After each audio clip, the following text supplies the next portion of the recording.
حبايب قلبي، كل سنة وانتم طيبين. عيد سعيد علينا. عيد أضحى مبارك على أمة المسلمين جميعا.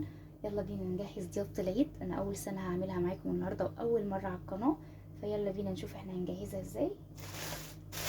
أنا هنا معايا بيت كده زين العيد بقى والدلع، سهرة الوقفة. كل سنة وانتم طيبين حبايب قلبي. أفكار بسيطة كده ممكن نعملها مع بعض. جايبه هنا بونبوني كنزي كده وحاجات حلوه، ممكن ننزل شويه كده.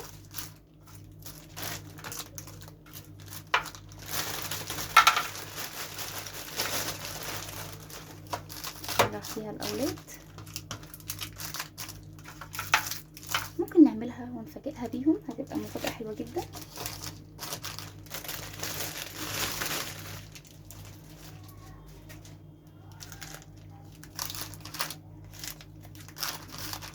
كده ممكن دي مثلا كفايه كده في الحته الكويس كده، كفايه. خلي ده هنا دلوقتي. معانا الشوكليت، ممكن نحط شوكليت هنا.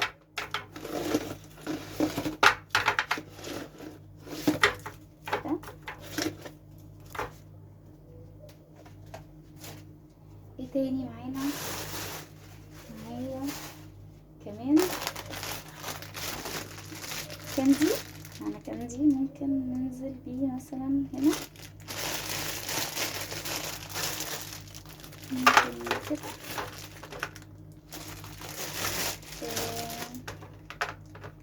حاجة كده بسيطة. ممكن ننزل بالبونبوني اللي في النص ده معاه، ممكن نغير الرأي كده، نخلي البونبوني هنا كده مع الكاندي. ممكن نحط ده كده، ممكن برضو نحط هنا شوكولات هنا كده برضو، نشكل في نوجة اهي، نوجة هنا كده.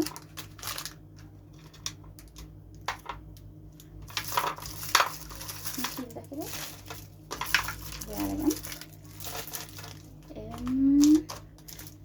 في هنا بونبونة نحطها هنا، وبلاش معايا ايه تاني. تعالوا اقول لكم معانا ايه تاني. معايا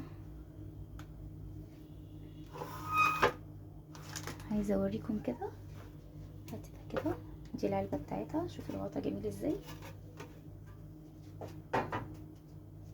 ينفع نحط معاها حاجه حادقه، يعني ممكن مثلا ننزل بمقرمشات حادقه ولا نحط بسكوت، مش عارفه. طب تعال نجرب.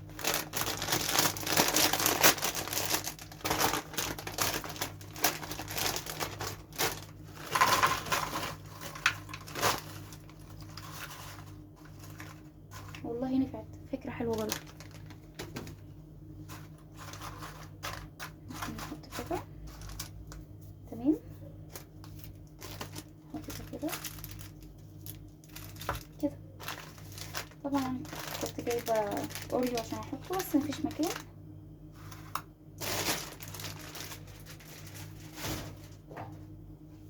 وطبعا بتتقفل كده بالمنظر ده، تحطيها على السفرة تبقى شكلها شيك. افكار بسيطة جدا لسهرة العيد. ايه رأيكم؟ كل سنة وانتم طيبين، يا رب تكون سنة سعيدة عليكم وعيد سعيد عليكم. متنسونيش في اشتراك القناة وفي اللايك. باي باي.